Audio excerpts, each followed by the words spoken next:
for our final session on lessons learned. This one's a little bit different. We're going to kick it off, and Mitch is going to kind of guide us through. Oh, that light's right in my eyes.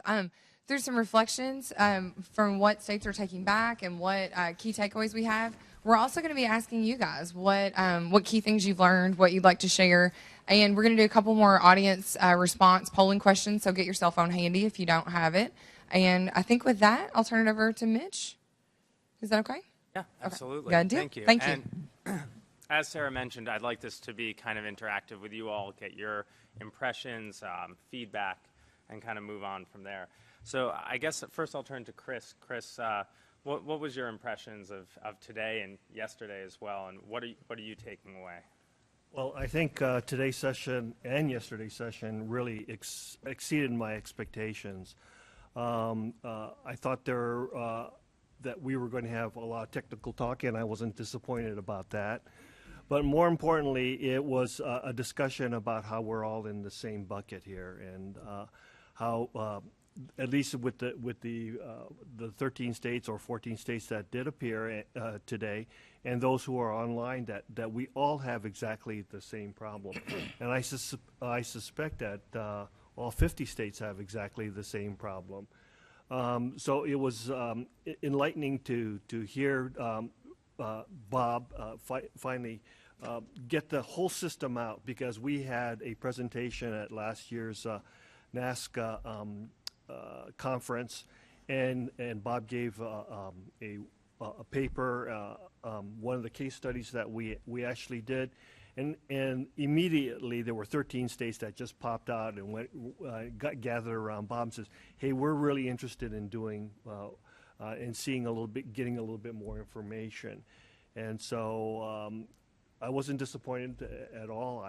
I was so enthused that even from the beginning that I brought my whole team here, because if I attend a conference like this by myself, then I'm going back and translating it to my team, and my team is then kind of scratching their head and saying, okay, so now I need to interpret what you said, and it's the old telephone game. So while NASCA didn't cover all the expenses of my whole team, I felt it was a worthwhile investment to bring the whole team so they could actually see this whole thing in action, and to be able to then go back and influence their teams about what they have seen. And then the point of action is not actually with me, it's with those folks who are sitting across the table there. My expectation is they're going to take this information, they're going to run with it, and run really hard with it. So little hint. What about yourself, Bill?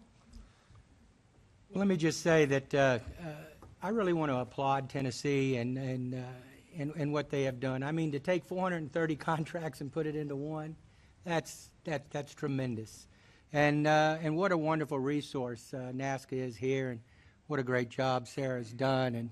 And I'm going to tell you, this is my first interface with NASCA, and I'm truly honored to be a part of this fond group here. I'm telling you, you know, I sat there and looked at my state when I came into the position, and you know, I looked at the public infrastructure, how it had been neglected, and it seems to be a running theme throughout a lot of various states. And one of the things that I asked, I said, well, how do we track real property here in Kentucky?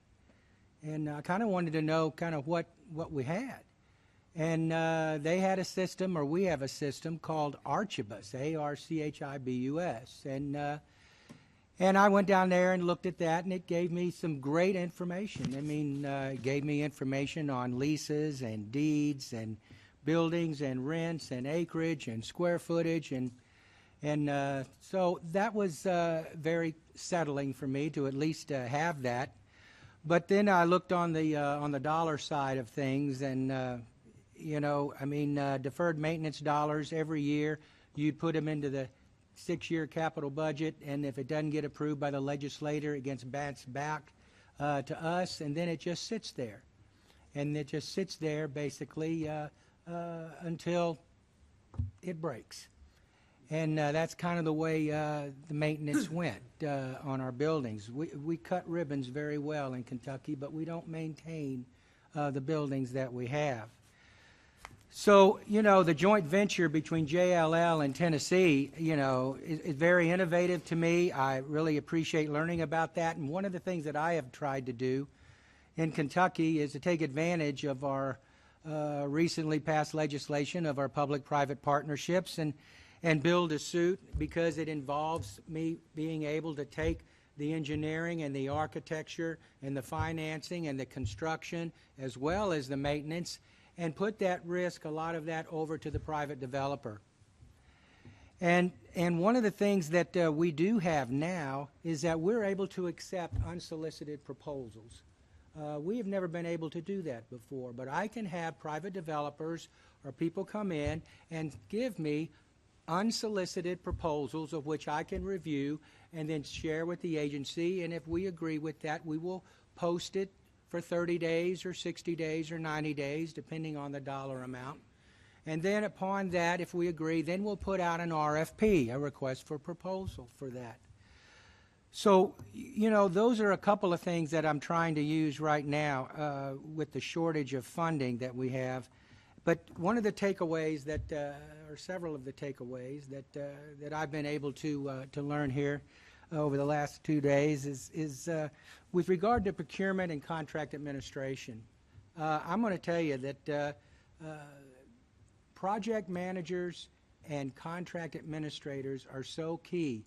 We have contracts out there because we are agency driven. We are decentralized. So I have agencies out there, whether it's Health and Family Services or whether it's Labor Cabinet or wherever, or Workforce Development, that they are doing RFPs out there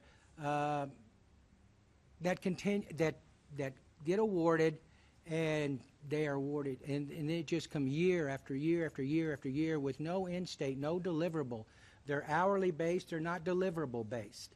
And I'm sitting there going, okay, so how long are you going to do this? And this goes not only in facilities piece, but it also goes, say, in technology. You go from system to system to where now we have, 1,900 platforms out there that don't interface with each other. So what I'm trying to do is bring things to an enterprise level, because once it reaches a dollar threshold, then I can bring that up to the Office of Procurement Services where I am. So I'm not trying to take control, I'm just trying to manage how we do procurement and how we do contract awarding out there. And we have a capital project limitation of $600,000 in Kentucky. Anything over $600,000, I have to go to the Capital Projects and Bond Oversight Committee and then to the legislator to get that approved. Anything over that. And that's fine, but they're only in session 3 months, out of the year, and then 2 months on a short session. So to be able to discuss and hear, the qualitative as well as the quantitative issues that go into it was very refreshing to me. The cost categories that were brought up here, I really enjoyed identifying those, particularly with regard to square footage, and those are going to be some questions that I go back and ask my folks to be able to compare. I really enjoyed that, and the work order system. But let me tell you, the thing that really is challenging is managing information in large organizations is very hard. I'm going to tell you that right now, at least from my standpoint, because I deal a lot, as I'm sure everyone here does, I deal a lot with the city and the legislature. And I mean with the city, I mean the mayor, the county, the city and the county, as well as the city council everywhere I go, all the associations that are involved in there. They're very inquisitive and want to know anything you're doing, because even state employees, when I move them from one building to another, if I move them out of the county into the city, well, then your payroll tax goes from 1% to 1.9%. So it's a lot of things that you need to consider when you're talking about consolidating, because I have cabinets that are in 11 and 12 different buildings spread all across the county. And what I'm trying to do is consolidate them, and managing that information is very key, particularly when you're looking at RFPs and compliance and transparency. Now, I'm just going to end on this. One of my focuses has always been compliance with regard to the model procurement code that we have in Kentucky. I'm very critical of that. I want to make sure that we try to minimize any type of protests, as was the kind of this topic of what I had talked about yesterday. I'm very concerned about protests in Kentucky. There do a lot of them. Open record requests, we get a lot of those. One of the things that I have also done is we've created a website, transparency.ky.gov, of which all our contracts, all our leases, payroll, everything is posted for anyone to see, whether it's the media or whether it's a state employee or a constituent across the state. I think transparency used to be called an open door, but it hadn't been updated since 2011. So what I have done here is we've just rewired that with our EMARS, which is our accounting system, and some things are automatically updated as some things are manually updated, say once a month or every 2 weeks with regard to payroll. So that's two of the critical things that I tried to do here to make sure that we create a sense of openness with regard to our constituents. And thank you very much for allowing me the opportunity. Absolutely. And, you know, one thing that you mentioned I think has come up consistently throughout this discussion has been the issue of enterprise control and the governance around the system, whether it be when it comes to data, whether it comes to procurement, or otherwise. How much of this has to do with centralization for the sake of enterprise control and getting, whether it be, as one person said, one throat to choke, so to speak, or more so the ability to kind of get a comprehensive view across the state? Can you guys give me some feedback on what that looks like in your state, the struggle to kind of get your arms around this a little bit more, and perhaps other folks from other states can chime in as well? Well, like I mentioned earlier, I mean, we are agency-driven with regard to our cabinets until you reach a certain dollar threshold. And what's happening is that we will get vendors or lobbyists or those individuals that have youthful exuberance, and they will go to each cabinet and they will try to sell each cabinet their particular offering. And what I'm ending up doing is that I'm paying more than I need to be with regard to, say, IT. You know, licenses are expensive. And I can go through and they'll sell a license to here or a license to here or a license to here. So what I'm trying to do from a technology standpoint is bring everything up, not to own, and that's the key. I'm not trying to own their resources. I'm trying to manage overall for the benefit of the state to reduce our costs from an enterprise level. And that involves not just facilities, but it involves my Commonwealth Office of Technology. It involves, you know, with regard to Department of Revenue. It just transcends everything. So it's operational, but yet it's a cost savings. And that's what I try to do with regard to the master agreements that I try to offer.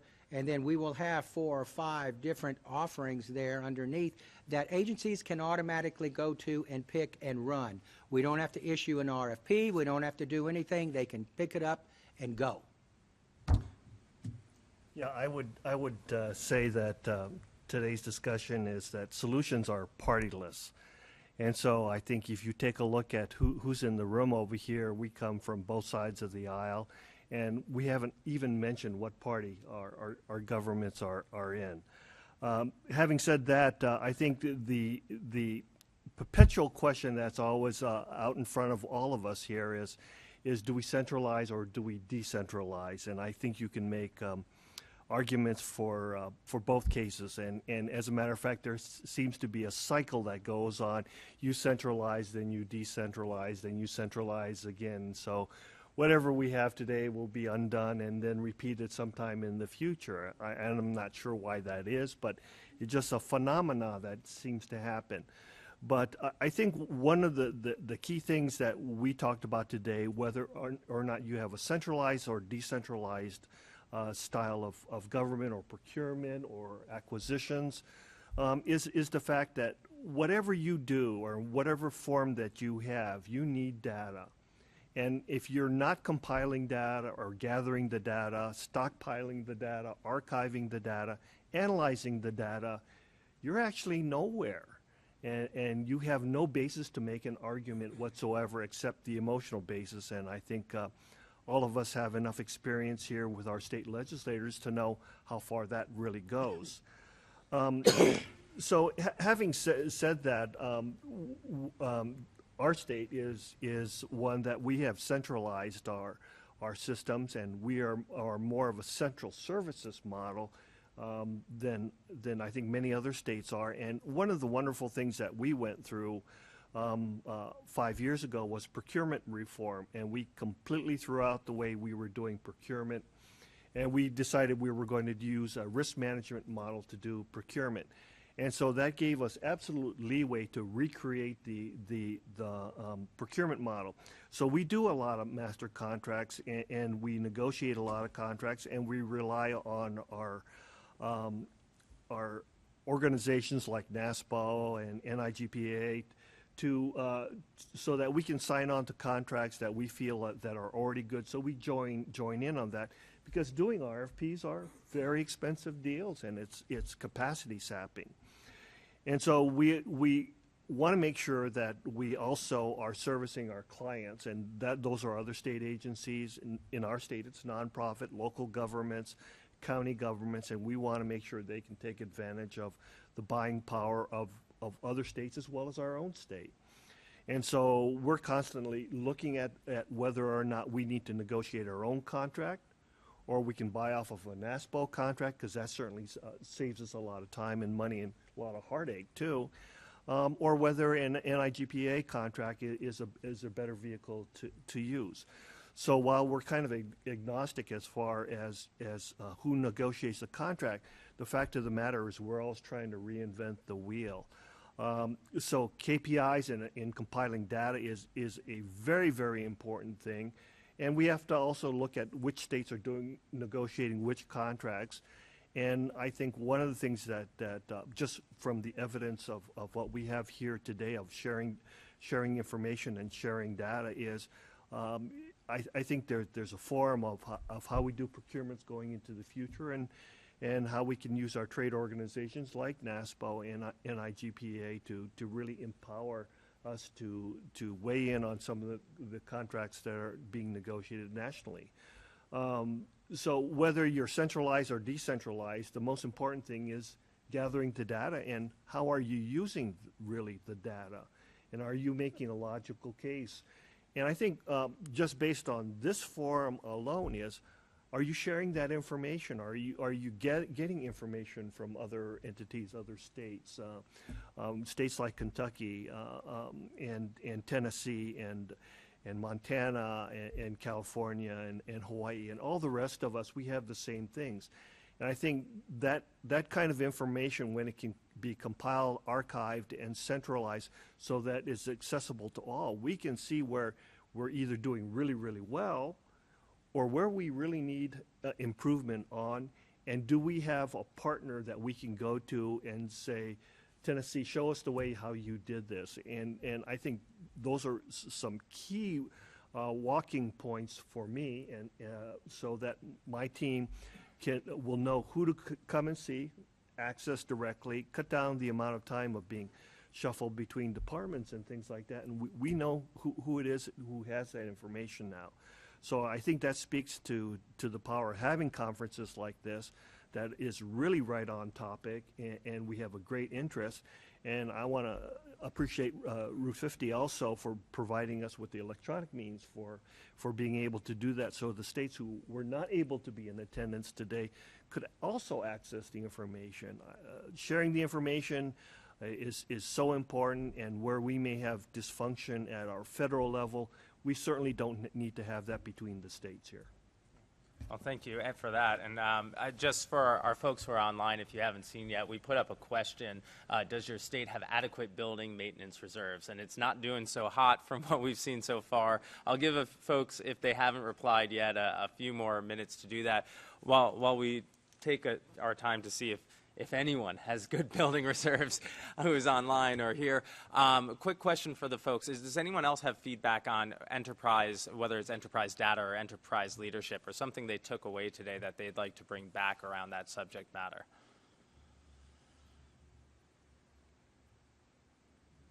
No pressure.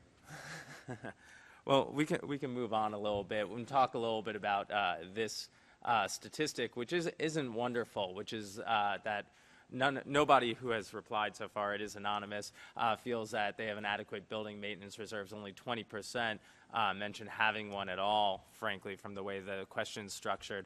My question for you all is, how much of this, how much of the problem could be solved simply by having a steady stream of funding? When something that came up with Tennessee here was about having a reliable stream of funding from the legislature. How much of this has to do with communication with the legislature about what costs are, maybe through better use of data or perhaps just an active communication? I think that in our state we do have a sort of a reserve fund, and I say sort of with the big quotes around the sort of. I think there's a great opportunity for us as chief administrators or facilities managers, or for just interested citizens in helping our legislators understand what the issue is. I think when legislators decide to do different things with the funds that are being collected, and let's face it, some state legislatures have bigger problems to solve. You know, and there are priorities going on in each and every state. So I don't want to disparage any state legislator or legislatures in plural. But I think after we start talking about what is the cost of deferred maintenance, and that's basically in a few years closing a building because you can no longer maintain it, and it's more cost effective to actually close and demo the building than it is to actually bring that building back up to life. I think there's a great opportunity, and I don't want to use the word education here because not a lot of people like that word, but certainly to inform our state legislators of what the real costs are, and I have to go back to, again, using that data to really show what it is that we do as administrators. In Kentucky, we basically, as I guess, as well as all the other states, we have three funding streams major that we kind of use with regard to facilities. Bonding, we issue bonds. We have rental income from our state-owned buildings. And we have general fund appropriations that the legislators approve. And like I said, there are certain restrictions to some of those monies, but the biggest key for us is determining whether it's maintenance or a capital project. We got to determine, one or the other. And for example, and I'll share this, our Capitol. And I sat out there on Inauguration Day, and I looked at our Capitol, and I looked at it, and it was in disrepair, to tell you the truth. At least the exterior was. I told the governor, we're going to do better than this. We're better than this here in Kentucky, because your Capitol is the hood ornament of your state, and we have a beautiful one. And I went back and talked to my folks in facilities, and I asked them to look it up. When was the last time the Capitol had been tuck-pointed or repaired or cleaned or anything? And we couldn't find anything. We went back 50 years. And then I looked at the HVAC system, and up there are 8 HVAC systems that support our Capitol. 3 of them work. The other 5 are being cannibalized to keep the other 3 working. Now, I'll be very candid and very open about it. With regard to cleaning the Capitol, we needed to do that. And we contracted that out, and it was under maintenance. So we did not have to follow, it was classified as a maintenance, so we didn't have to follow a capital project limitation or anything of that nature. So I guess one of the things that I will say is that it's how we classify things, what we're doing, the type of work that we're doing as we move forward and to ensure that it's in consonance with the model procurement code there in Kentucky. But we will do anything we can to move forward with regard to improving our facilities.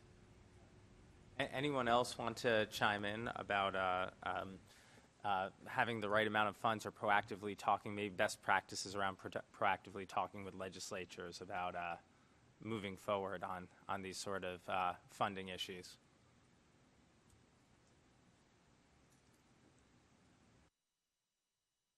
Come on. Yeah, why don't we switch to the next slide? Don't want to put anyone in a bad position here, because you are streaming and your legislature may be listening. Actually, if we could go to the one you did yesterday regarding, yes. I found this pretty interesting. Yesterday, you all asked the question of how would you describe the status of facilities management outsourcing in your states? 20% say we already use this model or something similar and will continue. Could someone from one of those states kind of talk to me about how their model might differ and the sort of results they've had? Who might be here? Or maybe they've already left, unfortunately.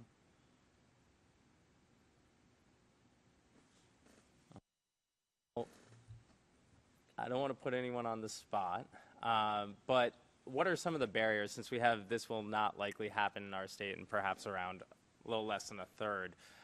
What are some of the barriers to kind of implementing these sort of things, whether they be legislative, structural, regulatory?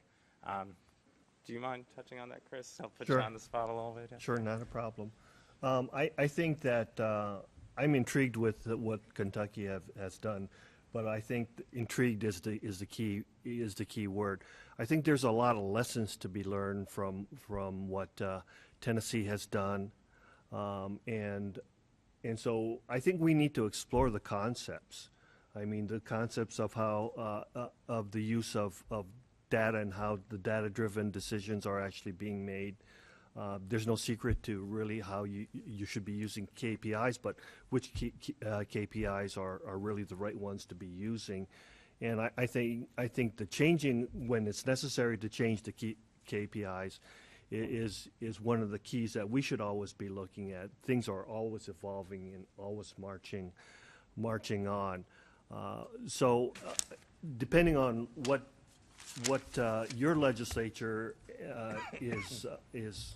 has an appetite to do, and how your governor or your current form of government actually has the appetite to do, it's important to really understand what is the concept we're talking about here, rather than can I actually do this in my state.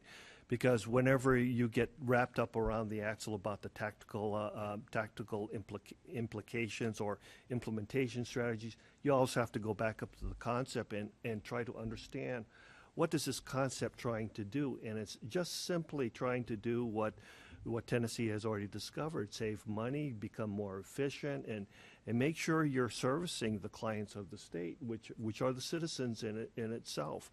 So I think those three things really ring true, no matter what state you're from, or what your governor or your state legislature is actually trying to do. So I think the concept is a great concept. How does it apply to my particular state, or for the audience out there, how does this apply to your particular state? And I'm sure there are different ways to apply some of these principles and the tactical implementation pieces to it, but it's a concept that's really important here, is how Tennessee has been very, very aggressive, analyzed the problem, and said, we're going to use data to be our friend. And sure enough, here they are today talking about it. I think, while they may not think it's a complete success story, I think you're being very, very successful because the conference is here. Bill, do you have some ideas to I will just say this quickly, that the way I view things is that, maybe I'm dating myself, but the Yellow Page school of best practices. When you want something, government does a lot of things well. We do bridges, roads, tunnels. I think we do that very well, and other core competency things. Some things we don't do that well. All I had to do was look around, state-owned properties and things like that. And, so when you used to go to the Yellow Pages and you'd find out, okay, who does it? And you'd call them up and They used to, remember Yellow Pages? No. Okay. Anyway, you know, but the private sector is such a resource. And it's something that I think we need to look at more as we do things, as monies become more restricted, as there's a push for more funding. And I loved the reverse budgeting comment that was made earlier, because it seems like we're doing that every year.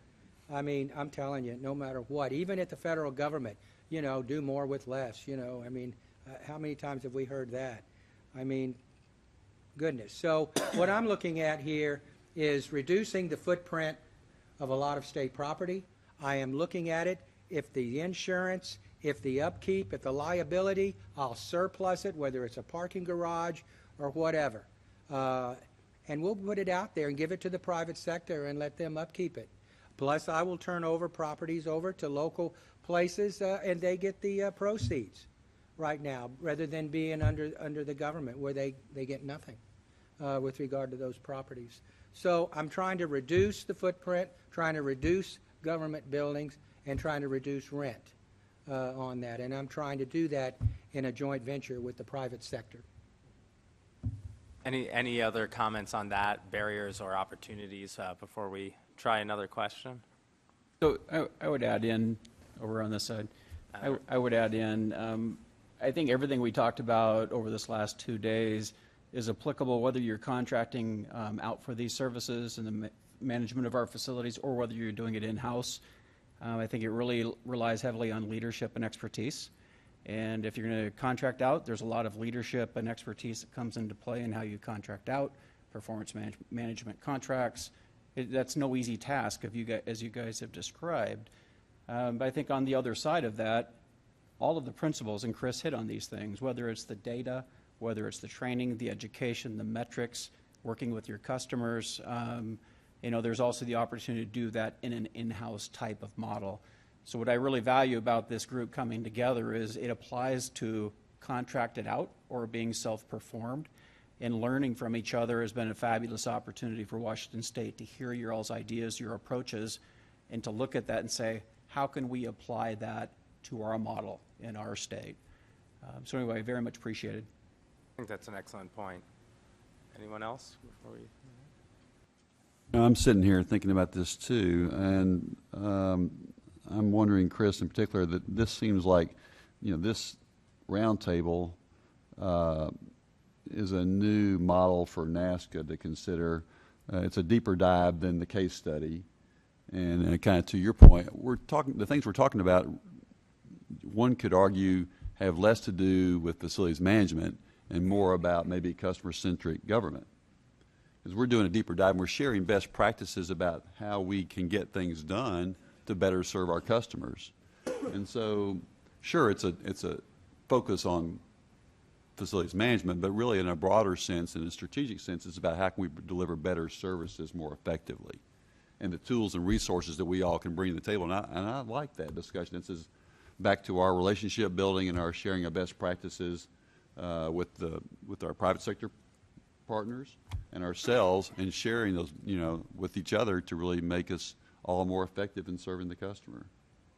Bob, I think you're absolutely right. I think while the topic is about facilities management, I think the model that we're creating here, and it's been a grand experiment, I think, for NASCA, is that this topic is rich, but I think the forum and where we're bringing the states together to really have a concentrated discussion, and then being able to identify which states are really interested in this topic, whether they be here in the room or whether they be listening in on the live stream, is so important for us to be able to network together and call each other when we have a question, or we want to find out what's happening in Kansas or Hawaii or Oregon.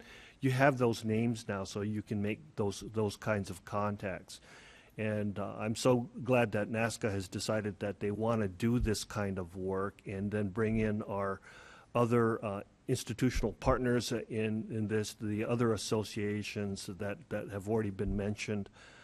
I think this is a groundbreaking work where we can really become more effective governments participate in the changes that are coming down the road. Because we certainly don't know, can't predict what the changes are, but I think we can be prepared for this with the models that we're putting out there today. I wonder if there can, Sarah, there may be some type of template we could develop that, the topic may change, but we cover operations, procurement, the various issues, HR, all those things that are important to all of us that we could learn from and continue to have a dialogue throughout each year. So, I don't Absolutely. know, just, Yeah. I'd love some feedback from other people how they view this experience from a more strategic, holistic view and not just about facilities management.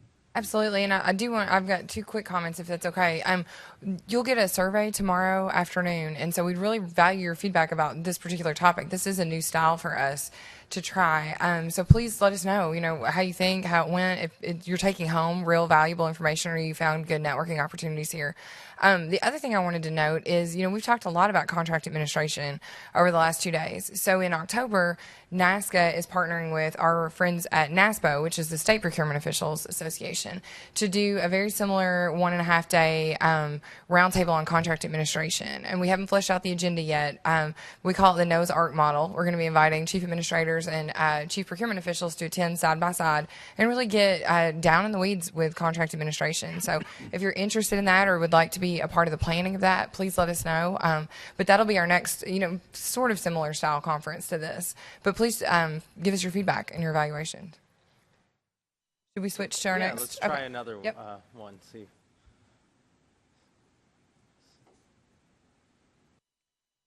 One? Yeah, that'd be good. So next question up on the screen. Are you using performance standards for benchmarking your facilities management program performance? It's something that came up, and we were fairly impressed with how Tennessee is trying to make sure how they compare. There. See if some other states are perhaps doing that as well. While we're waiting for some results, Chris, have you all been trying to harness that data yourselves, and how's that going? What kind of trust do you need to build to make that happen and get your hands around that? Well, I think the key word here is trying. And as you can tell from my line of questioning that I've been asking today is that we don't quite have our hands wrapped around what are the key indicators that we should be actually looking at. We have a lot of anecdotal information. We have a lot of customer feedback. But have we quantified the information? Can we now analyze the data? I think to a certain respect we can, but it's not as scientific as I'd like to see it. I think as we, again, talking about the evolution of some of the key indicators are what applies today may not apply tomorrow, obviously. But we have to have a starting point, and I think that since we're rebuilding our system in our state, we are still struggling with some of those things. I think if you've been following in the news about the Dandelion bill that's out there, that's happening in our state, and we're taking that initiative very, very seriously and as an opportunity to make sure that we as a state organization are doing the right things, analyzing the right kinds of information, and making sure that we're being responsive to our customer base, pretty much what Bob O was talking about. And being responsive means that you're getting back to your clients, whether it be on the telephone or whether you're sending them an email. I personally prefer a more personal contact where you're actually talking to the person who's making those kinds of comments, so you can find out a little bit more. Emails you don't always get the right meanings from email, and so we're struggling with that, to be honest. And I think we're still looking for industry help on some of the things that we're doing, and I don't think we're shy about asking for help either. And that's the one thing I have to credit with my team is that they've been working very, very hard at trying to get data and to introspect into what is the right questions to be asking our client base and to be asking the industry. That's why we're all here today. Yeah, the right questions can often be very difficult to discern as a good starting point. Bill, any comments on gathering data and harnessing it? Well, like everyone, we have a whole lot of data, but it's how you use it and how you extract it. One of the focuses has been, with regard to myself, has been energy savings performance contracts. I'm driving, by buildings at 11 o'clock at night. Every light in the building's on, and I'm looking at things like that, and so we're tracking that and trying to see how we can, especially on new capital projects, how we can manage that a little bit better. So I would just say that, like everyone else, we're trying to get our hands around a lot of this data, but I have tried to focus on certain particular things. If I pick out one or two things that we do well, that's what I'm trying to focus on right now and just expand that out. And right now, what I'm trying to do is bring more and more state-owned buildings under the SIMSYS contract that we have and program to try to increase our energy proficiency. Any other comments on data or the use of data in your states? Successes that you may have had or barriers to obtaining it, qualitative or otherwise? Yeah, can I make a comment? Just to put FM in some larger context, one of the things we felt we had to do this last year is actually come up with a real estate strategy for our state.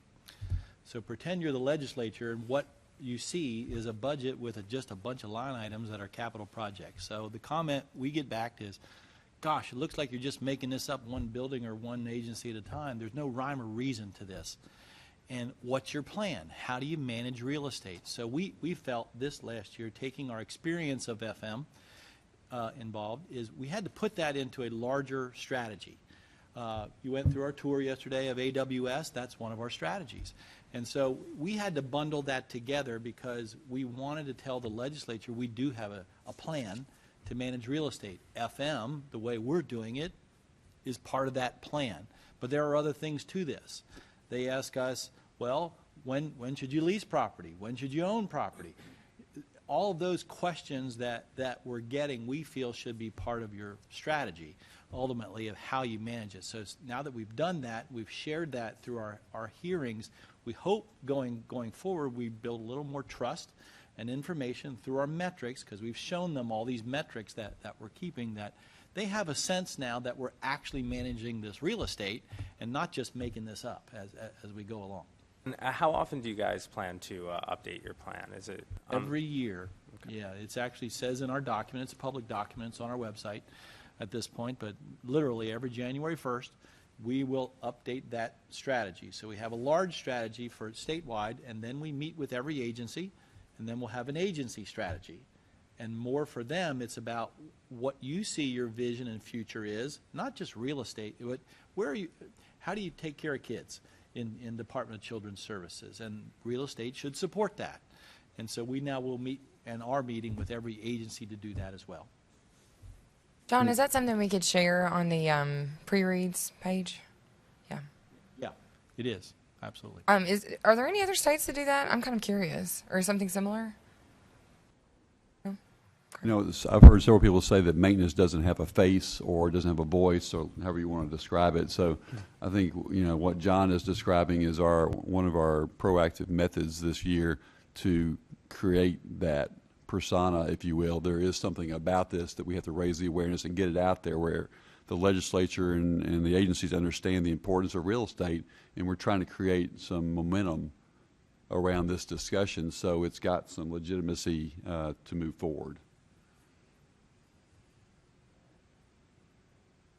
Anything else on that front before we move on? Thoughts?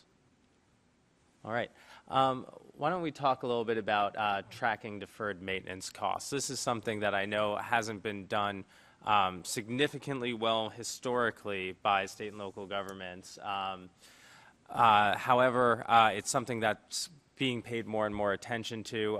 We actually did a story fairly recently about how Standard & Poor's is looking at actually kind of trying to find a way to track that and standardize it a bit, frankly, and perhaps even tie it to things like bond ratings. So perhaps that'll get folks' attention for sure. So just a couple questions. it's great to see that 80% do have some way to track deferred maintenance so far. That's wonderful to hear. Let's talk a little bit let's start here on the panel up front. How are you tracking your deferred maintenance, and do you have a communication strategy around that? How do you share that information with folks? Well, that's interesting that you should ask that, and I'm going to defer to my team over there because they actually do all the deferred maintenance tracking. So, Bill? We don't do deferred maintenance. So as far as an assessment of all of our facilities and the maintenance that needs to be performed on that relative to what is funded through the legislature, the only maintenance plan that we have is future years that we've identified that need to be done. So up on the board there, I just marked down no because we don't have a deferred maintenance plan. Something that's definitely one of those items in implementing a system. That's something that our team is currently doing. We've had a system. It's not been effectively used, so they've done an upgrade. They're bringing all the work orders into that system and managing the work, but it's also bringing in those elements of what is, rather than just a 10-year capital facilities budget, what's the entire list and what's not there versus those things that we have to hit in the current priority to try to get funding. Bill, you have something to add on there? With regard to deferred maintenance, we track how full our tomato can is that we have to spend on deferred maintenance mostly. The priorities are basically, when it breaks, to tell you the truth. We do have a plan out there with regard to what we would like to do, and it's primarily in our 6-year capital budget plan. And then that does not get funded. It goes back over to us either through operations or maintenance or future bonding or some other revenue stream. But what we primarily do in the state of Kentucky is we spend based on a priority list that Facilities has established through that Archibus system with regard to, real property and the state of it, and we're creating a portfolio of every building, of every boiler, every chiller, everything that's in that, and going through that and looking at it. And basically, it's it's kind of when it breaks, we fix it. There is a tracking of dollars through our accounting system, but as far as a plan that we do have one, but it's not always funded to be able to do that. So it gets pushed out year after year after year. And I told, several of the, on the legislative side, I said, monies are allocated a lot toward districts throughout the state, counties throughout the state, but little attention is paid to Franklin County where the seat of government is. So, I've said, look at where you are and try to focus on that, because we have 178 buildings in Frankfort that are state-owned or leased, and we need to take care of them. And our public servants deserve a lot better place to come into work than they are going into right now. So, deferred maintenance, as far as a system, not really there. So in the state of Oregon, we have a state architect, and we did building assessments through iPlan. And a team came out, and we have it broke down for every facility that we own. We got a report on each one of those with a line item list of each piece of equipment and the deferred maintenance within each facility. So once DAS was completed, they went on to state parks. And they're going through every function of state government in the state of Oregon. Then on top of that, we have the MMS system, TRIRIGA, which we've now created a communication piece between iPlan and TRIRIGA, where when I do maintenance or we do a capital project, it will take it off the list of iPlan. So it's kind of two different layers to where we have a ton of data, and it has allowed us to create a 10-year plan that we took to the legislature this year. and we showed them a series of projects and to be able to start knocking down the deferred maintenance and to essentially rebuild. It's approximately 6 of our facilities over the course of the next 10 years. So we're using the data, and it's actually coming together at this point. What the problem with the I-Plan is that you have to have a team come back in and touch all of that equipment again, because that takes a lot of man hours, and we just don't have the FTEs to take care of that. But hopefully we'll find a way to do it. But the data has been great, and it has been really helping us to get some of the funding that we need. Does that also help you prioritize your commitments and what kind of needs to be done immediately versus midterm, so to speak? Yeah, absolutely. I and our project manager, we get together and we'll go over the I-Plan list and all the Tri-Riga lists, and we'll kind of put a human list together out of all of the data, and then we'll take that to our leadership group and get them to agree with us where we want to go. So yes.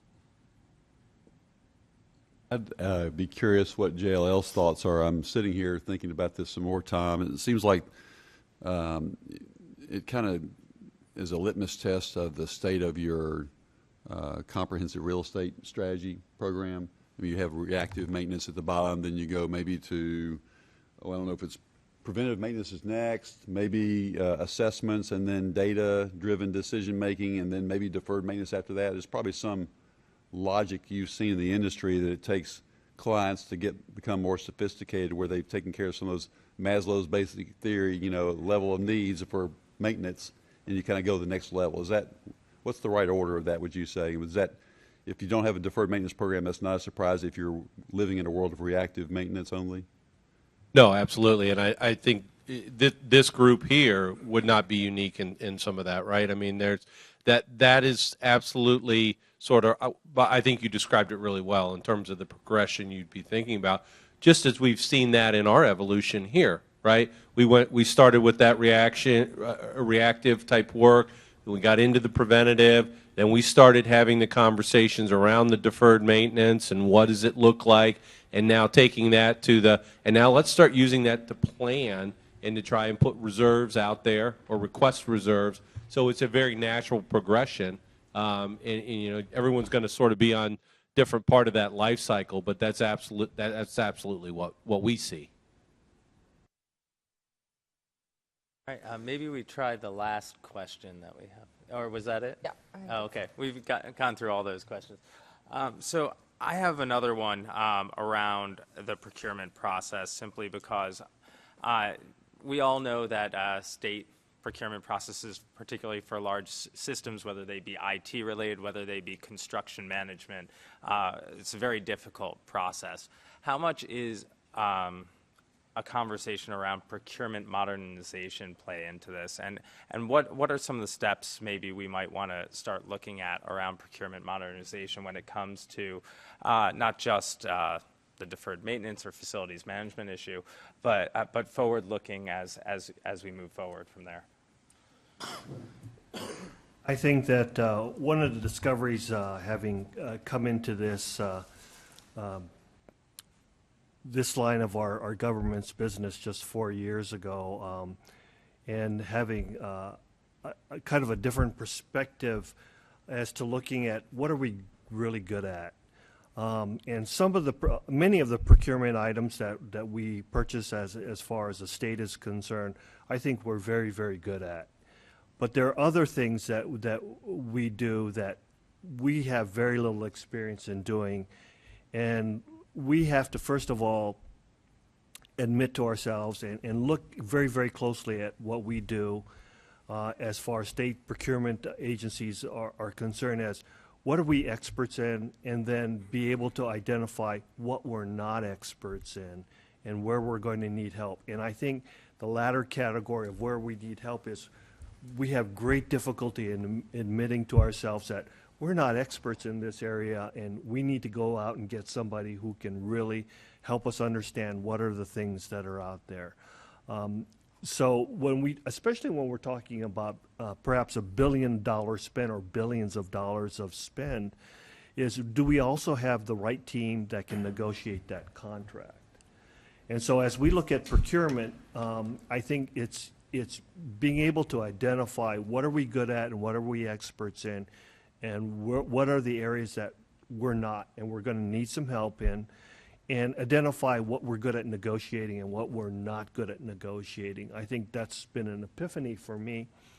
And also coming up against, not against, but with a procurement reform, and realizing there's a lot of things that you could put into the procurement process, like a contract management model that has required training for you to become a procurement agent, and to be able to create categories of procurement management, and also what levels can you buy to based on your level of expertise.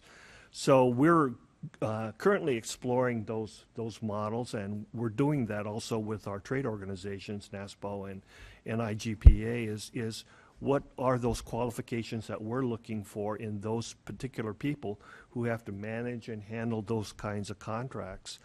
And what kind of contracts should we stay away from, and help identify who are the experts in that field to help us formulate either the RFP or the evaluation process, or perhaps even both, and who's qualified to negotiate the contracts that we're not qualified to negotiate from.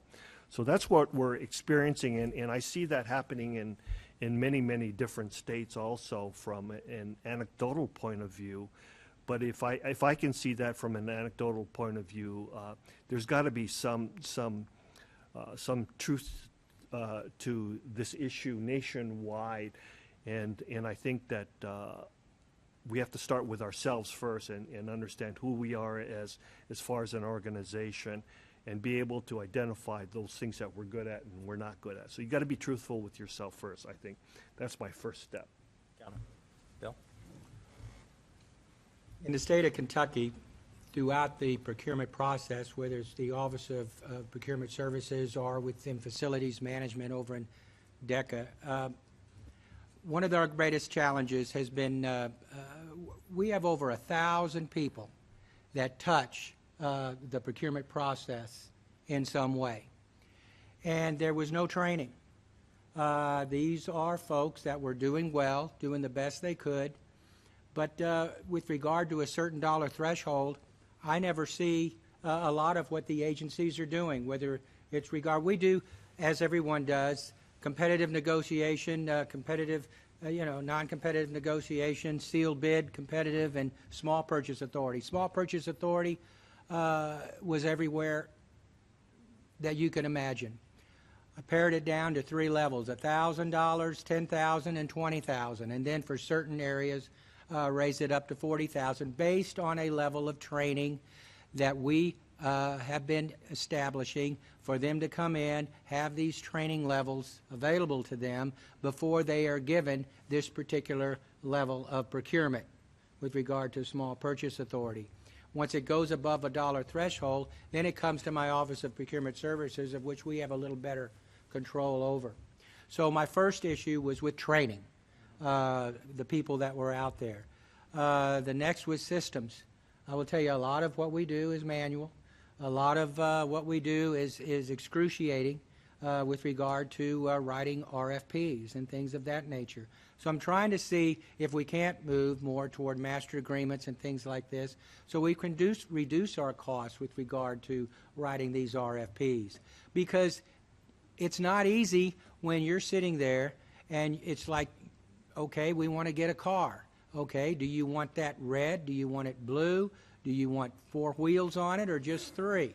Wait, what do you want? And you're going back and forth with the particular agency and things of this nature. And it takes a long time, 4 to 6 months on some of these RFPs that are written.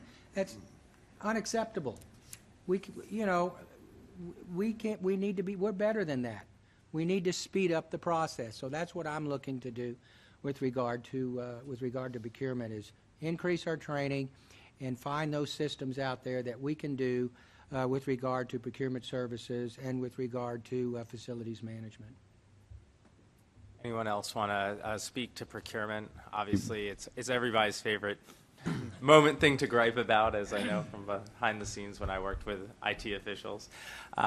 Any thoughts on Hey, procurement? Mike, I don't want to put you on the spot, or if you can speak for NASPO, if you have an idea of where they're going with their organization this year for procurement reform or modernization, and or maybe talk to the second procurement and what your thoughts are personally. If you can identify which ones are personal versus NASPO, that'd be helpful. Well, certainly NASPO is focused on the same things we are here in Tennessee, becoming less transactional, more strategic in procurement, elevating procurement as far as status and make it a strategic partner in the state and not just an adversarial, a nuisance, something you have to go through to get something. And we've really focused a lot on that. I think you've hit on a lot of the things. Centralization. We're very centralized. Anything over 50,000 must come through the CPO.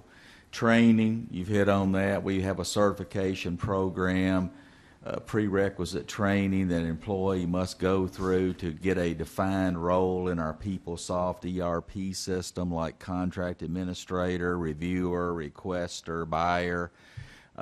Certainly that's eliminated a lot of rework, a lot of mistakes. We have a compliance group who reviews local purchase authority, local practices for agencies, and makes recommendations for improvement.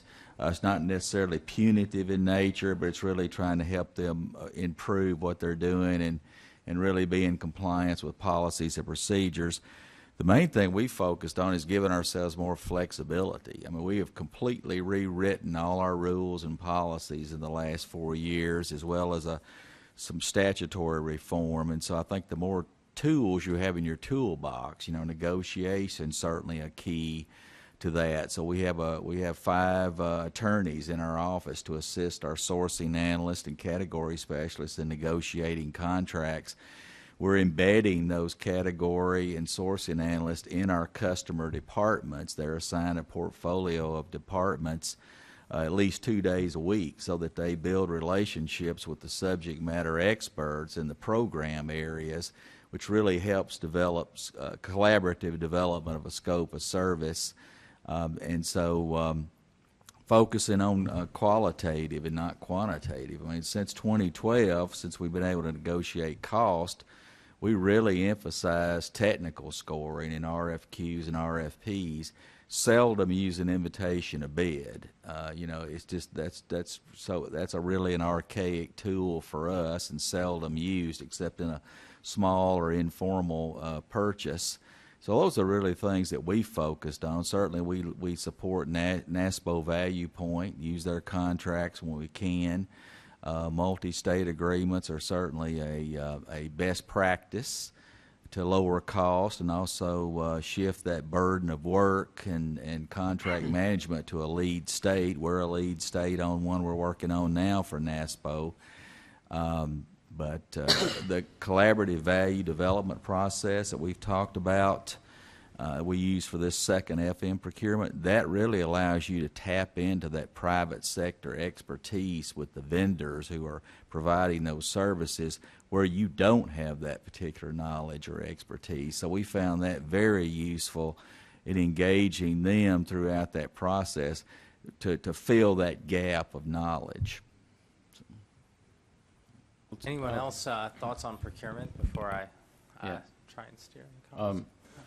So when we're doing assessments in states and we're presenting on why procurement falls into a reactive and transactional mode, one of the pictures I have on that first slide is a still shot of the I Love Lucy scene with Lucille Ball and Ethel on the chocolate line, and the line goes faster and faster, and they're doing just fine at first, and then once the line comes too fast, then they start doing all kinds of crazy things to get past it. And the reason why it's both funny and true is that if a shop hasn't ever been told to be strategic or ever had the leader who can vision what that means, it's extremely easy for procurement shops to get stuck where they become bid factories and they are just desperately trying to stay ahead of getting yelled at.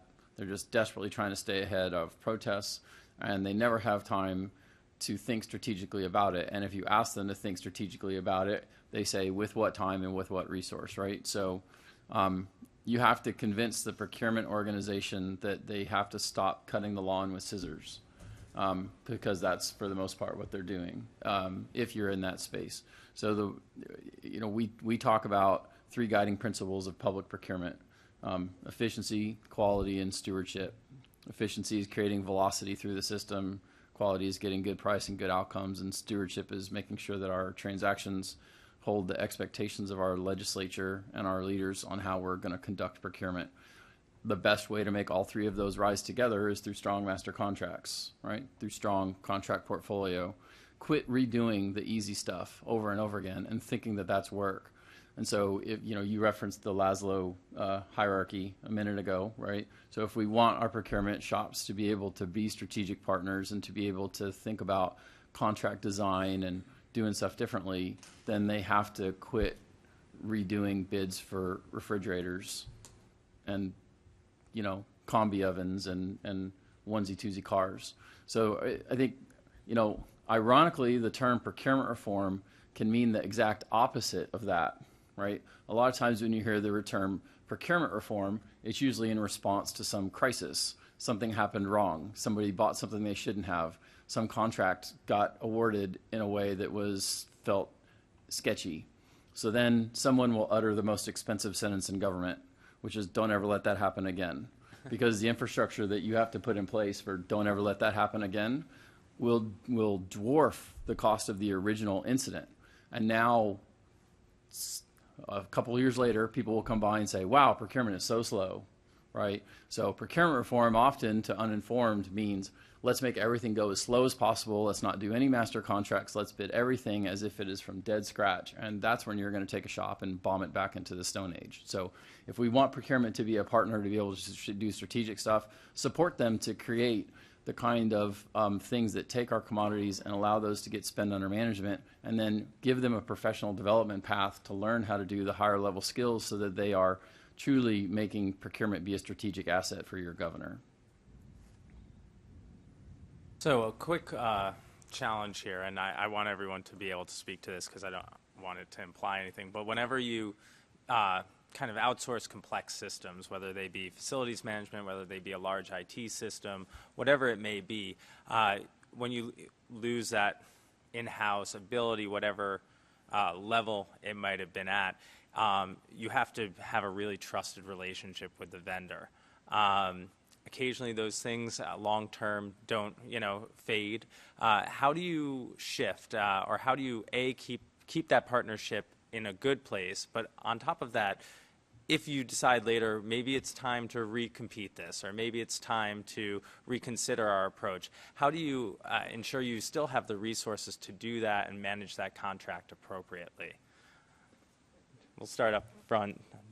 Well, I think good contracts make good relationships, so I'd start with the contract process first and make sure that you've got a great contract, and understanding what your contract says and what you negotiated, making sure that your partnership starts with that contract, that there's a good foundational understanding of if you disagree, how are you going to handle those kinds of disagreements? If it calls for a renegotiation, how does that actually happen? So we try to pack everything into that contract. Not always successful with doing that, but we certainly want to start there and making sure that we have those levels of competency that I think everybody has talked about in the training aspect of the job, making sure that our contract folks, procurement folks, are well trained in those areas to be able to negotiate those contracts and understand how the RFP is supposed to be done. So I think it's pretty straightforward, and making sure that we have often constant communication with our contractors, especially when things are not going like they should go. Early warning of those things should be part of that relationship building opportunity, so that the contractor knows when, hey, we're starting to see this thing happen, so let's let's talk about how we do that. And I think what Tennessee has presented in that governance model is one of those things that you need to actually build into the contract is how are you going to govern each of one of these contracts. So I was very impressed with the fact that they have a great system on how they're going to be talking with the vendors or the contractors about how their contract is doing using key indicators. I would say that one of the key elements that we try to do is create a good partnership with our vendor. It's a joint venture is what it is. But also in awarding or extending, we want the best person to do the job. We want the best vendor out there. I don't owe anybody anything. I didn't promise anybody anything. I want the best result for our state out there. And I will tell you that I've had great relationships with our partners and vendors and things. And open communication is so key. That we maintain, and clarity with regard to objectives and incentives and things of that nature, extremely key. Because if you don't, then you end up with different expectations on each side. You end up in, ultimately conflict resolution. And that, to me, is just an example of a lack of communication and being partners as you move forward. So I think relationships is very key, but I am a big individual with demonstrated performance. That carries the day to move forward, because what I'm after is looking after the resources of the state, and they understand that. But still, a good partnership, good relationships, I think that's the way to move forward. And anything from the audience, or even I know we have a few vendors in the room, and clearly complex partnerships are tough from that side as well. So if they want to speak up as well, that'd be fine as well. I heard at lunch today about I wasn't personally involved, but I understand that they brought the suppliers in and there was some collaboration. And so as buyers, you might be surprised to learn that we compete very well, but we're friends with our competitors and actually, collaborate with them pretty well. We win jobs, we lose jobs, we transition in and out, happens all the time. And this process that Tennessee went through, where there was actually collaborative relationship prior to the RFP, I think worked pretty well for everybody involved. Well, maybe particularly for us, but I think for Tennessee to help get a good result. And it's just not to go too far down the narrow path, but is there things in the contract around how to long-term, if the contract was to switch hands or something, the transition around that? Okay, I see a lot of nodding yes. For those, in case you guys aren't on video there. Okay. And again, I don't know about this particular one, but a lot of them have a phase-out plan built into the primary contract. Pretty common. I think I can speak to that. So I was in the room for the second, the CVD workshops he's mentioning. And I first will echo the sentiment that we had 3 vendors in the room, and there was a great level of collaboration, I would say. And it didn't seem at all combative or competitive, overly competitive. They really were. There was lots of great back and forth. And as for what ended up in that second contract, part of what we talked about in those workshops with all the vendors in the room was the state's expectations in terms of exit management on the back end should, for some reason, the contract get terminated or we switch to another vendor, as well as transition management on the front end. And so a big part of that was them understanding our expectations and us trying to allow them to come forth with their best proposed, exit management plan. How are we doing time-wise? Just 10, 15 minutes left. Let's just shift real quick because there has been some talk. Oh, please. Just another thought. All these discussions are interesting.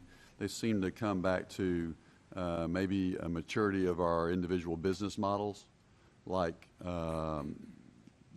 reactive to preventative, from transaction to relationship, short-term view to long-term silo decision-making to enterprise thinking. I mean, all these things kind of go to talk about how Maslow's theory, whatever you want to do, the evolution of or the life cycle of all these different processes. So you could probably do like a little litmus test to see how your FM program is, how your procurement program is, all these things, and see where you are on that maturity level of evolution, don't you think? I mean, we're describing collectively all these, what we've now come to appreciate and learn of these better business model practices, and we're trying to assess where we are along that continuum to see how we can move forward to be more successful.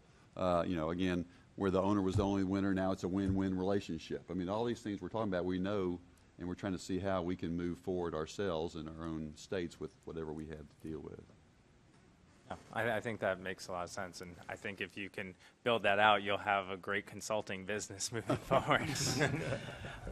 But before we wrap up, just let's kind of talk about. I think actually that's a lovely note to actually kind of maybe wrap up on, because I do think it kind of concisely holds. But if there's one thing that folks want to take away and bring back, I'll go across the panel. What's kind of the first thing you're going to come back? I guess you already tasked your team somewhat early in the conversation. But is there anything else, whether it be communication or data or whatever, that you really want to kind of day one move back with? Well, I think, first of all, that everything we talked about today, no matter where your state is today, is an important topic to consider. So, and we talked about an awful lot of stuff, but I think you have to take all the information that was imparted today, no matter what the source is, and really push it on forward. What are you going to work on? Obviously, you can't work on everything all at one time, but what are the priorities that you're going to bring forth from today's conference? I mean, the information that we got from Tennessee specifically has been so invaluable to my team. I know they've absorbed a lot today, and as a matter of fact, are arranging a special meeting tomorrow. But the simple fact of the matter is that the sharing of this information is so important, so that we can see where everybody is at. And more importantly is that we can assist each other as we walk down the path. And it's real important, I think, for all of us to understand that we're not here by ourselves. We're united on this issue, and that we're all experiencing very similar things. Even under different party or government leaderships, we are still experiencing the same thing. And that when we can unite around the issues or start sharing practices, it makes the path so much easier. I have to, for my colleague here, I think that relationship building is so important. And so we should start that relationship building right here in this room with the vendors who are here, with folks who are streaming online, and certainly with all the states who are a party to this conference. I think it's a great way for us to, number one, is make those contacts and start calling each other and finding out where we are, and to steal great ideas. And I do mean steal great ideas. I think. I know for sure that I learned an awful lot from this conference and from everybody who's in the room here. Consider you all friends and colleagues, and if you ever come to Washington State, feel free to look me up, and Bob will take you around. Bill, anything? I'll just keep it very short. 3 points of effort, is number one, is compliance. I want to make sure that we stay in compliance with our revised statutes. The next is transparency. We talked a lot about clarity and ensuring, particularly with regard to whatever target audience it may be, whether it's legislative, whether it's constituents, whoever it may be. And that, but most of all, is my appreciation for wanting to further and be better partners with the private sector. I will tell you that right now, that there's so much out there in the private sector that can help state government. And I don't think we take advantage of that enough. And there is so much expertise out there, and I will share with you, even like whether it's in application development. I mean, I don't know about other states, but our employees have not had a raise in 10 years. It's very hard to keep quality people and can't even compete with entry-level people coming out, whether they be auditors in the Department of Revenue or whether they be technicians with regard to HVAC and other things that we try to keep up with. So partnering with the private sector, I think, is key. I think as we move forward that we can really take advantage of that from state government. Any final comments from anyone else before we wrap up here? Oh, I've got something to say. Hey. I guess so. David Robertson talked about different audiences have different information needs. I think you need to think about how they make decisions as well. We talked a little bit about it at our table today, making a business case that data is great, but sometimes, the legislature, makes emotional decisions, if you will. And so I think you have to understand each decision-making person's process and give them a combination of data and subjective information to help them make their decisions. I like the idea of the partnership that Bill talked about. It's a partnership not with just the vendors, though, but I would reiterate it's a partnership with the legislature as well. We all are in this together to make government run more effectively, and you need to see view them as your partner in achieving these types of transformational change.